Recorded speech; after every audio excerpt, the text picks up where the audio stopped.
Hi, it's Recovery Mom. Welcome to my safe place, my car.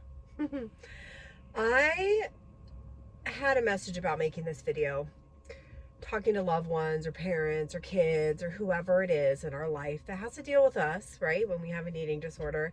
And I was like, I've been meaning to do it for a while, and I was thinking, oh my goodness, I should do it at home. I should do it in my kitchen. I should have like a normal background, right? And then I realized I am a wife, I'm a mother, I have a full-time job, I'm a content creator on TikTok. Like, I am doing a lot. And if I wait until I have a perfect background, whatever it is, like, I just won't make videos, I just won't make TikToks, I just won't make content. That is just me. Like, I have to do this stuff when I have a moment. And right now, I have a moment. So I'm gonna dive in and try to make this video that I've been wanting to make for a while. And I just kind of want to talk to the people in your lives that have to deal with you a little bit, try to clear up a few things, try to talk from my experience, right? I'm not a professional, I'm not a dietitian, a therapist, whatever. I'm a human being. I'm a mom, I'm a wife, I'm a daughter.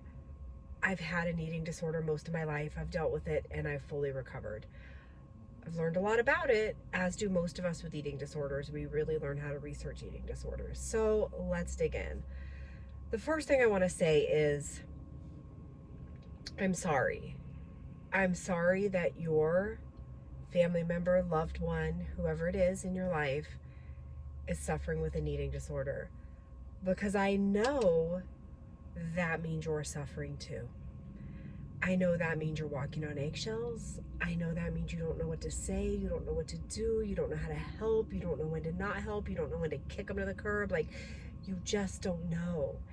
And by not knowing, you're afraid that if you do the wrong thing, or you do too much, or you push them away, or you push them over the edge, now are you making things worse, right? Is it like causing more damage? Is it going to make their eating disorder, compounded in some way? There's just so many things to think about when a loved one has an eating disorder.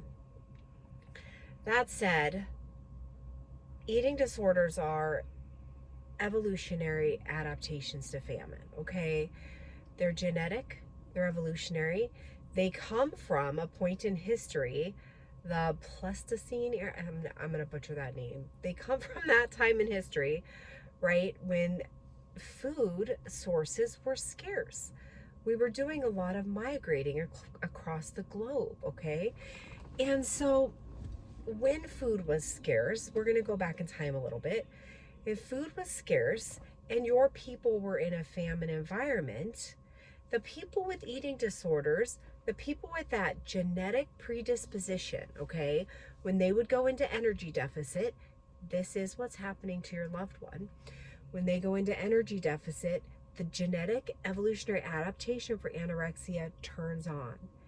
And this makes your loved one much more able to migrate through a famine to find the land with food, okay? These would have been the people that were sent out to find the new land that everybody moved to during a famine at that time in our history, okay? So now, food is plenty, we're not in a famine. But the same thing is happening in our brain. So your loved one went into energy deficit for some reason, okay? When that happens, the evolutionary genetic component of anorexia turns on, and three kind of hallmark things happen to them. They start becoming afraid of food and weight gain, okay? They also start feeling the need to move their body a whole lot more than a normal person would, especially a whole lot more than somebody who's not taking in the energy and food that they need for survival, right? So they're moving a lot, they're running marathons on an apple, right? They're doing these kind of things. They're also hallucinating fat stores on their body. All three of these things are hallmarks of anorexia. They're also all the things one would need to migrate through a famine and survive, right? It would be really important for you to be able to move without needing to feed, right? It would be really important for you to be able to have a hyperactivity on a little amount of food. That would be necessary for you to migrate through a famine for your family, tribe, band, whoever it is. Hallucinating fat stores, necessary for you to survive a famine. Why is this necessary? Because if you knew how skinny and emaciated that you really were, you might not feel like you were ready to make this trip. But if you look at your body and they're like, oh yeah, I have enough fat on my body, I'm not emaciated at all, I can make this trip. It makes sense. These are hallmarks of anorexia. It's a genetic evolutionary adaptation to famine, okay? So your loved one went into energy deficit, and here they are, they have an eating disorder. Let me tell you this. You didn't cause it. That said, you do have a genetic aspect, so I suppose like it is in your genes, but you didn't cause it by being a controlling mother. You didn't cause it because your child, mother, loved one, friend had trauma. Trauma didn't cause it. Controlling mothers didn't cause this. A desire to be thin didn't cause this. Other than any one of those things can cause us to eat less, can cause us to want to diet maybe, can cause us to not feel like feeding, and then we go into energy deficit, and then that turns on the evolutionary genetic component, okay? So they're a little bit intertwined in that those things can cause us to not eat enough, which can cause us to turn on that genetic component, that evolutionary adaptation. I'm literally in a Winco parking lot, but I'm in between appointments, so here we are. So, mom, you didn't cause this. Children, you didn't cause this. Friends, you didn't cause this. Trauma didn't cause this. Your loved one went into energy deficit for whatever reason. Some people have no trauma in their history and they have an eating disorder. Some people have fabulous families, they have an eating disorder. Some people do not want to be thin and they have an eating disorder.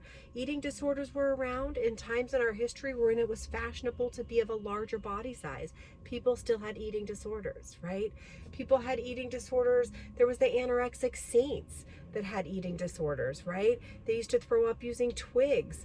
They described their eating disorder in terms of needing to be closer to God, right? We use what's available in our surroundings, in our social, cultural world to describe what's happening to us when we don't understand. And of course, when you go into energy deficit and you start hearing all the shit anorexia is telling you not to eat, that you're afraid of fats, that you're afraid of carbs, that you got to run too much, you're hearing all this stuff. Right now in the world we live in, a desire to be thin might be what you think. Oh, I just want to be thin. It's really anorexia, okay? So, that said, this is going to be a long video, but here we go. That said, people with eating disorders, your loved one, they do want to eat and rest. They do want those things. It's not like they don't want food. It's not like they don't want rest. But what's happening is that survival instinct of anorexia is taking over their brain, because for them, in their brain right now, resting and eating means dying. Quite literally, it's a survival mechanism in their brain to survive a famine, environment from long ago. So to your loved one, their brain is telling them, it actually feels like if you rest and if you feed, you could die. Not eating, starving, and moving your body means surviving, means you're doing the right thing. So quite literally, your loved one feels right, correct, good when they starve and move their body. They feel wrong, bad, like something horrible is going to happen, like it is just an instinctual wrong thing to do, to feed and to rest. That is normal for someone with anorexia. And we have research now to show what is happening.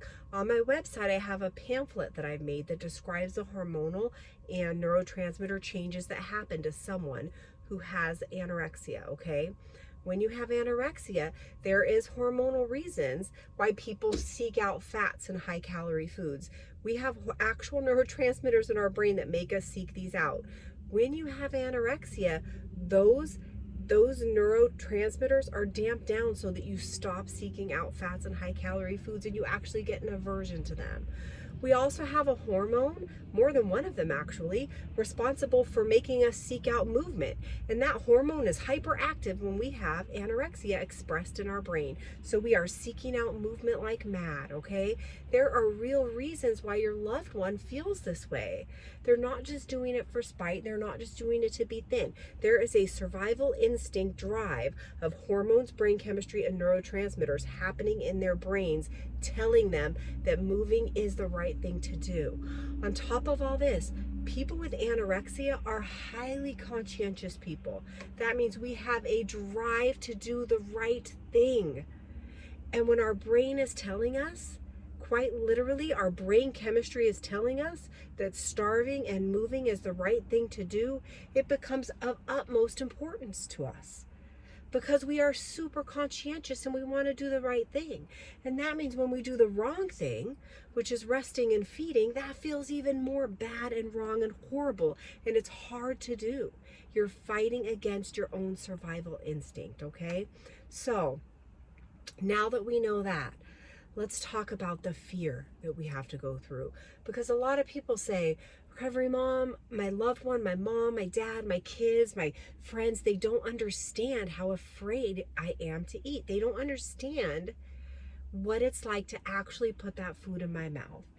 And I will tell you, the fear for someone with an eating disorder, it comes from their amygdala.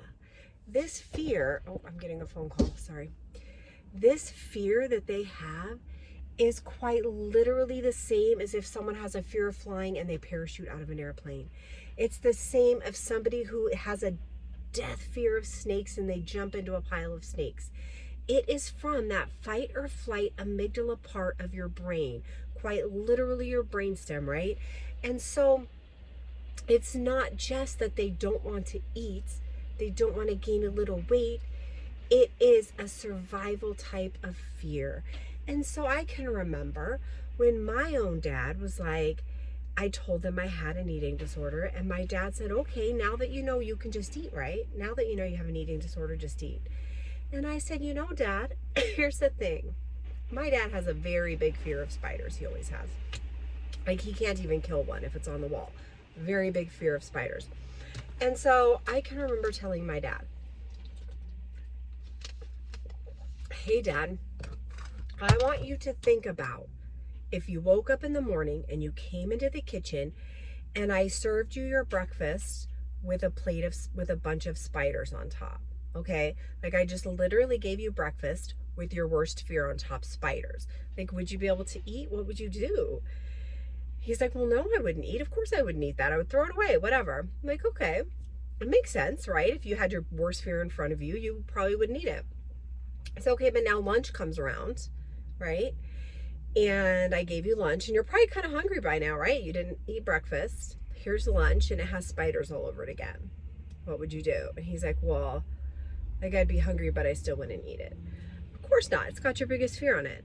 Like, okay, so now your next snack comes or whenever you would eat again and spiders are all over it again. I said, so eventually you're getting pretty hungry now, right? Like, you really need to eat. If you don't eat, you're going to lose weight. You're going to starve. You have to eat, but spiders are on your food. So what are you going to do? He's like, well, I guess I would maybe like try to get the spiders off and shoo them away. I don't know. And maybe try to take a few bites. And I'm like, okay, perfect. You do that for dinner. Here comes dessert. Spiders all over it again.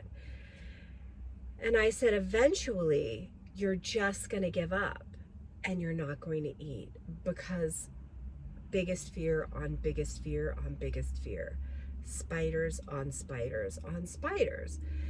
And I think that kind of helped him understand just a little bit what that fear is like for us. Because yes, we may at lunch look at our food and have this like super strong moment where we wipe the spiders off, move the fear a little bit.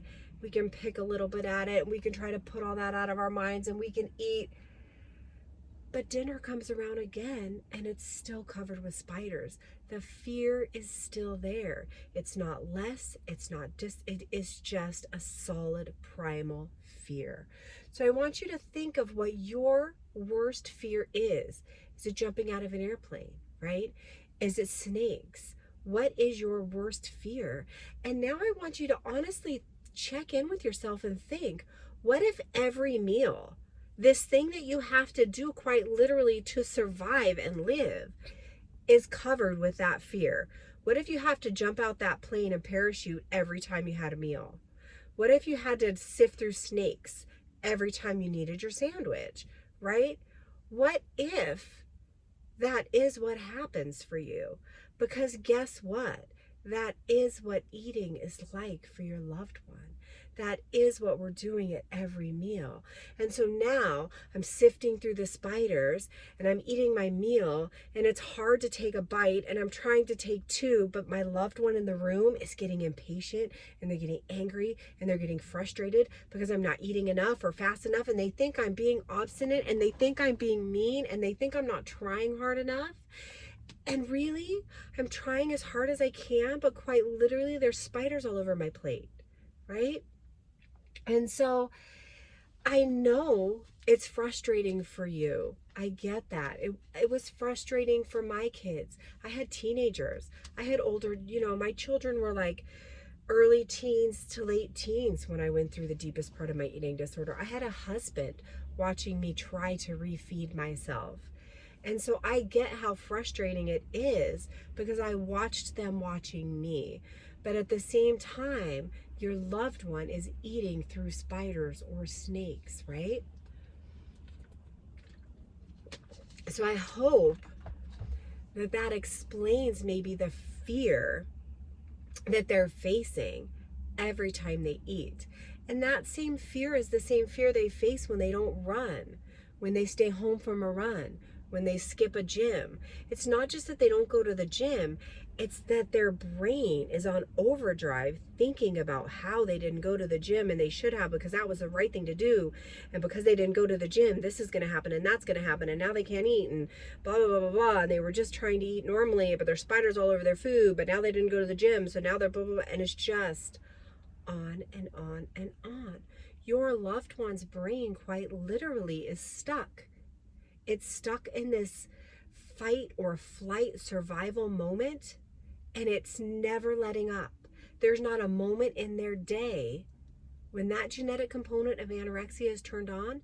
There's not a moment in their day. They wake up in the middle of the night from a sleep, and you know what they think? They're dreaming they're making sandwiches. And then they wake up in a sweat, worried that they ate that sandwich. Because eating that sandwich, remember, could kill them, according to the survival instinct that's expressed in their brain.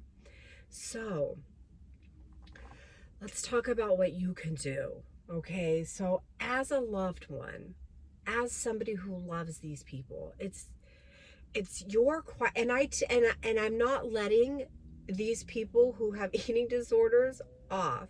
It is their responsibility to recover. It was my responsibility to recover. We do have to eat the food. We do have to always be moving forward. We do have to be fighting our fear foods, quitting the gym, throwing out the scale, adding more food, adding another meal, eating that breakfast. We do have to gain that weight. We have to do those things, okay? And as they gain weight to their set point, that is when the genetic component will fall back off. They have to hit that set point.